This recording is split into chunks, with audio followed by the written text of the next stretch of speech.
Well, good morning and welcome to Mirador Television, broadcasting from the White Hart Hotel in Lewes, East Sussex. We're broadcasting not only to the local environment, but to the world. And a world stunned by the savagery of the Middle East crisis. And one should ask, how can man indulge in such savagery? And how can normal, decent, God-fearing people, yes, God-fearing people, celebrate such savagery? It makes you wonder whether mankind should be on this planet at all. The mind boggles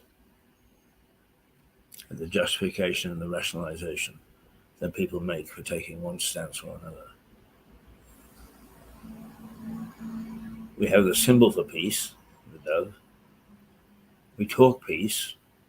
We have peace conferences. We have half a dozen international and national organizations set up to propagate peace. We have religions which propound peace. Do we have peace? No. What we do is we have savagery. And a whole host of people who celebrate it. God, it makes me wonder what sort of cesspit I'm spending my declining years in. It really does. Well, I don't know. I really don't know.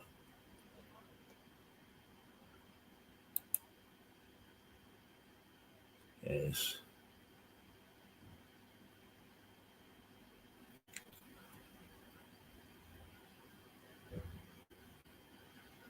Is it?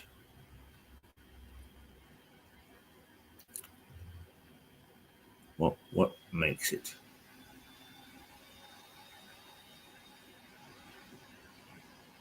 makes it?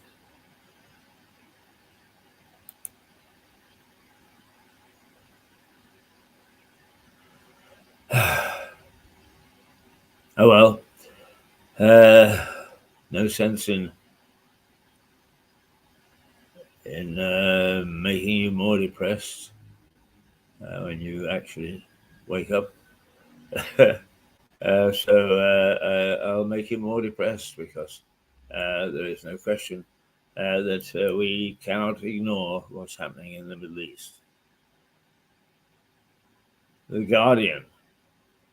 Israel declares a siege of Gaza as Hamas threatens captives.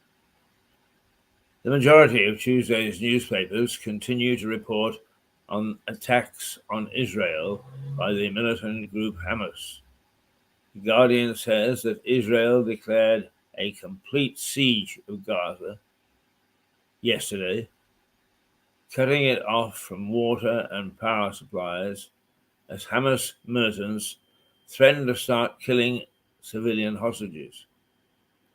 If Israel bombed residential areas without warning, the paper also reports, and coming to domestic politics, that Labour leader Sir Keir Starmer will pledge a new era of devolution at his party's conference this week.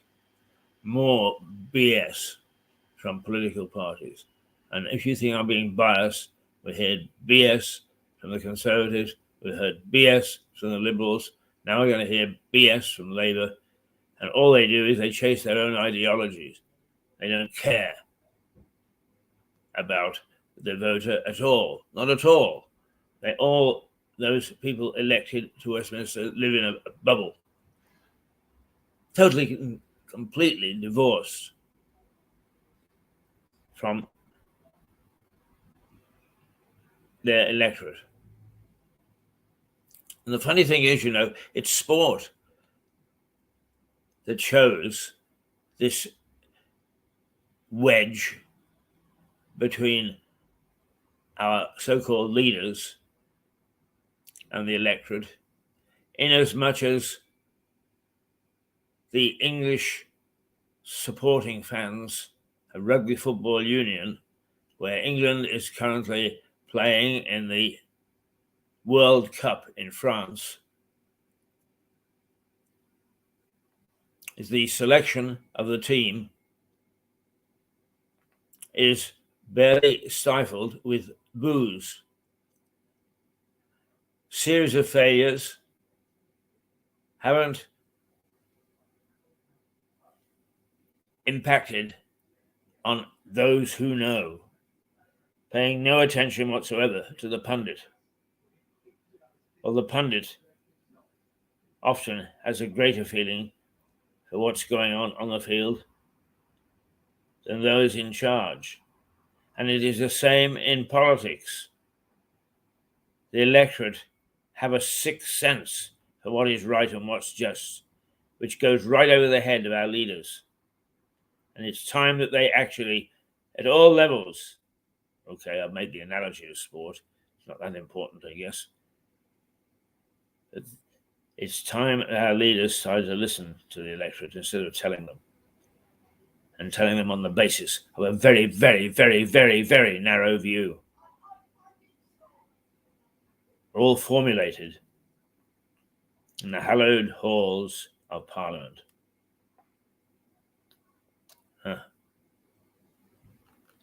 Why did you get lost, Keith? You're simplistic as usual. The majority of Tuesday's newspapers continue to report on attacks on Israel by the militant group Hamas. That's right.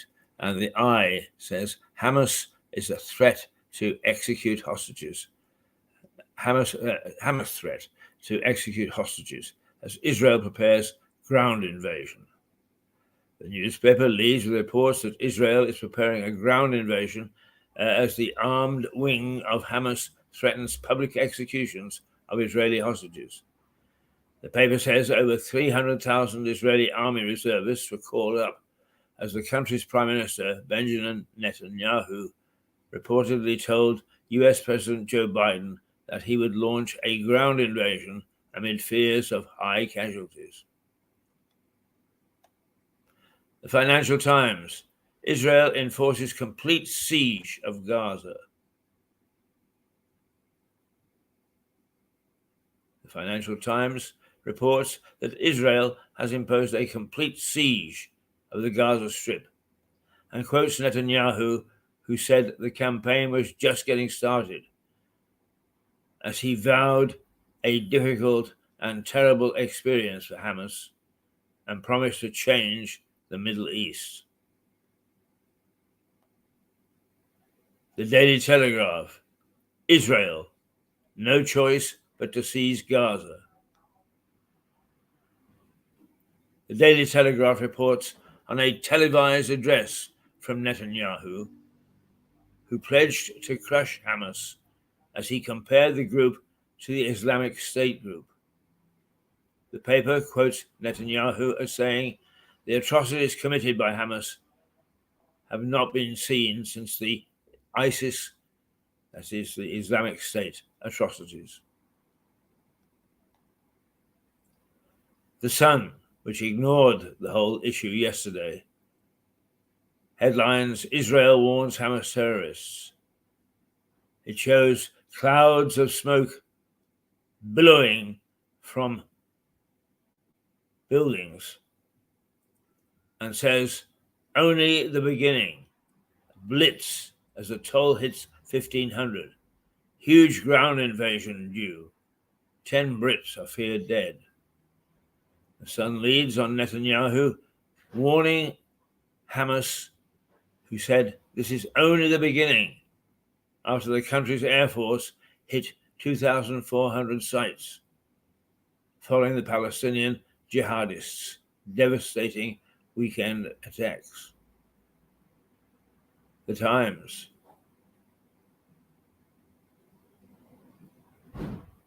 Hamas. One hostage will die for every Gaza strike. The Times reports that the Hamas has threatened to murder a hostage for every unannounced Israel strike on Gaza and to publish a recording of each execution. The paper quotes the spokesman for the Al-Qassam brigades, its armed wing, who uses the nom de guerre Abu Ubaidah, who issued the threat in response to intense air raids on the Strip and an Israel decision to cut off from water, electricity, food, and other supplies. The Metro, hell on earth, and it shows devastated buildings. The Metro says 2 million Palestinians crowded into the 32-mile Gaza Strip and will be starved of food, fuel, electricity, and water, following airstrikes that destroyed buildings and killed more than 600 people. The paper says 10 Britons are dead or missing after Saturday's shock dawn assault, when militants swarmed over the border under cover of a hail of rockets. Daily Mail. How can the British left make excuses for a terrorist group that murders women and children? That's a quote from the column by Littlejohn, who actually calls a spade a shovel. The headline, Hamas will kill a hostage for each Israeli attack. The Daily Mail has more quotes from Israel's Prime Minister, who reportedly told Biden, "We have to go in. We can't negotiate now. We need to restore deterrence." The Star. Well, the Star is not to be changed from its rather amusing take on the news, and it doesn't disappoint. Fine diners fork out £48 for a bit of stewed celery, the thin end of the veg, it says. It leads with a story about diners at celebrity chef Heston Blumenthal's restaurants, forking out £48 for stewed celery. The Mirror also changes its stance from yesterday. It turns its attention to the Middle East. Pray for the innocents is the headline, and reports that a deadly escalation in the bitter Israeli-Hamas war on Monday has put thousands more innocent lives at risk. The paper says Israel launched a missile blitz on Gaza, while militants warned hostages taken during Saturday's massacre in Israel could be killed. The UN urged both sides to stop targeting civilians. The paper shows harrowing images of children in Israel and Gaza. The Daily Express, bloodbath, it simply says. The Express reports that Israel is preparing to unleash a truly terrifying revenge strike on Hamas, who massacred nearly 1,000 of its civilians and soldiers. The paper shows the same images of children caught up in the conflict.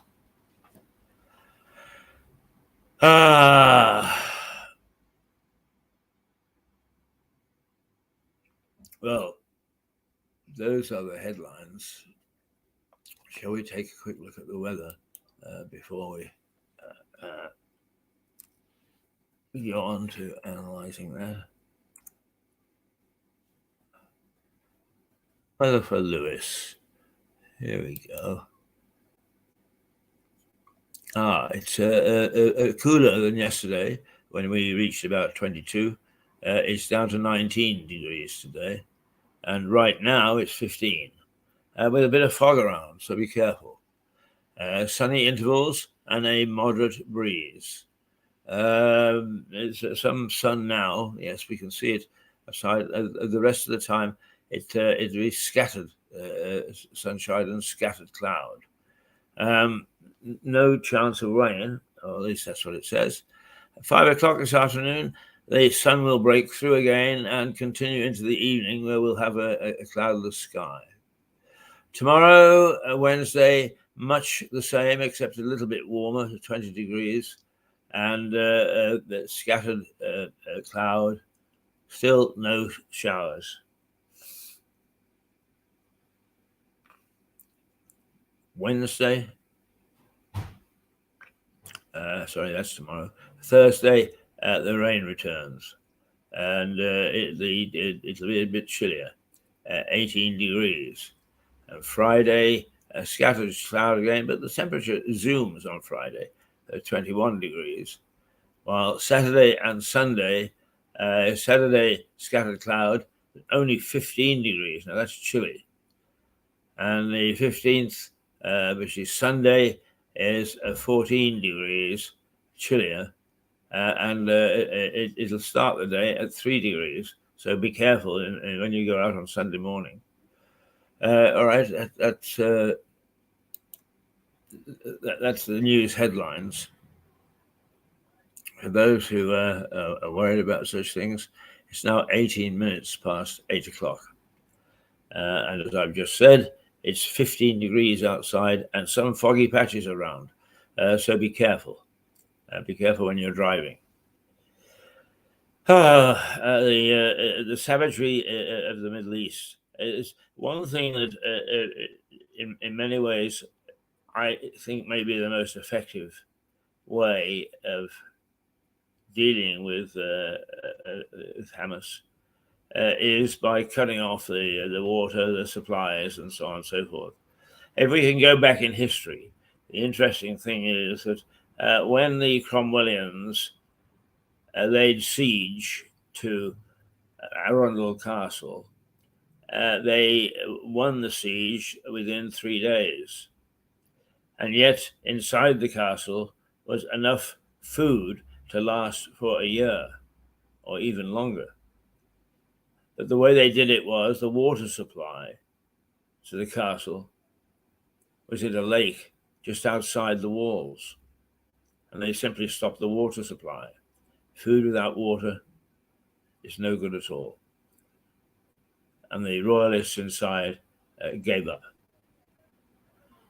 So perhaps history may repeat itself, and that cutting off food and sustenance may have a bigger effect than blasting the civilian population with missiles and rockets and planes and ground troops.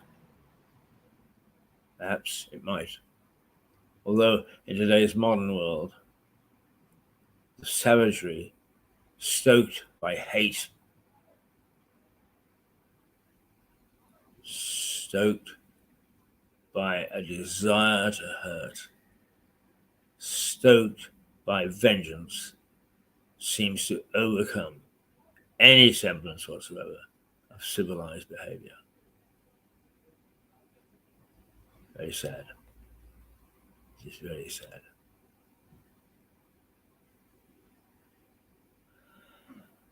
Right. Okay. I think that what we'll do is we will actually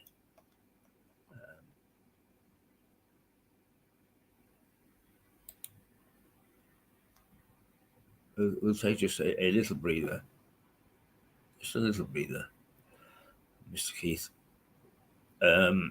while we just recover ourselves from this savagery.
Well, I hope that you can see me. I'm going to take a look at what's going on, and we have a number of things. I think that no, we don't. I'm going to play even another.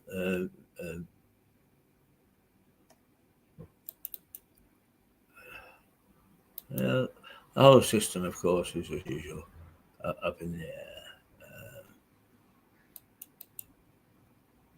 and not really behaving itself. Not behaving itself at all.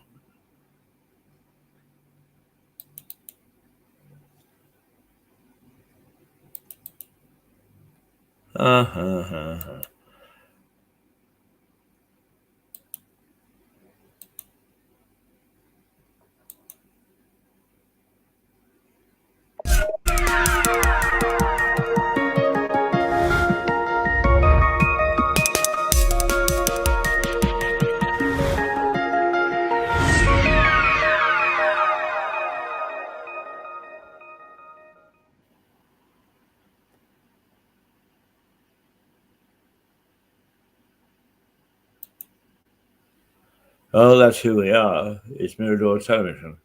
Not being a great deal of use to you at the moment, but we'll. I want to actually go back in history and play some of the stuff that we've done in the past, but it's just. Let's just is first of all we begin the day with Break an Egg.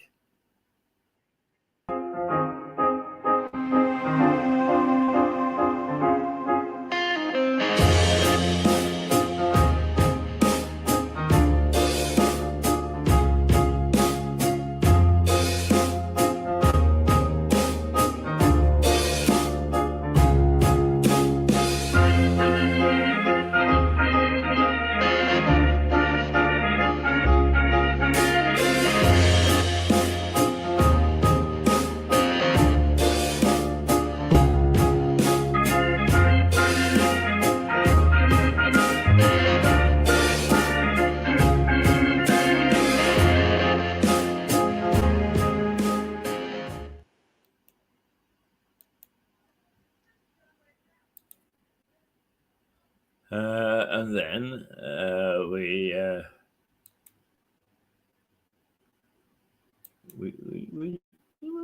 we'll take a look at some other things.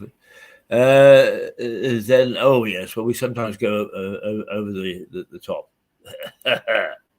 Often go over the top.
Well, there's some of the stings, as we call them, intros to our various programs. And let me just remind you of the programs that we do have. First of all, we start each day with Break an Egg, in which we look at the news headlines, the front pages of the newspapers, and sometimes have some comment on it. I quite frequently have some comment on it. And then on Monday and Friday, we have the two Bs, Philip and Richard, the two barristers, who look at a whole variety of things which they consider to be important in the scheme of things for us. Yesterday, we looked at prime ministers and how good they were, in our view, from 1900 onwards. And there was some perhaps astonishing facts and a little bit of argument that came out of that.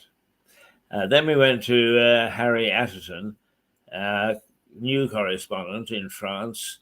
Harry has toured the world, has worked in many, many countries, but also has a good feel for history of those places. And he brings us up to date with what's going on, particularly in France, but also South America, and where he spent some considerable time. But Harry has toured the world and toured the timescale, and it's extremely interesting. The next episode, as it were, is on after Break an Egg on Wednesday. We have Dr. Mark Maybe, who is bringing to us a program about education. And education is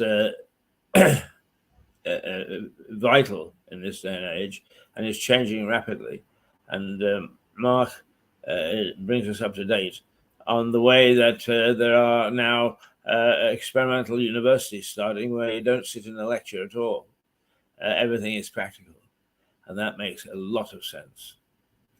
And then that brings us to John Henty, who is a barrel of fun.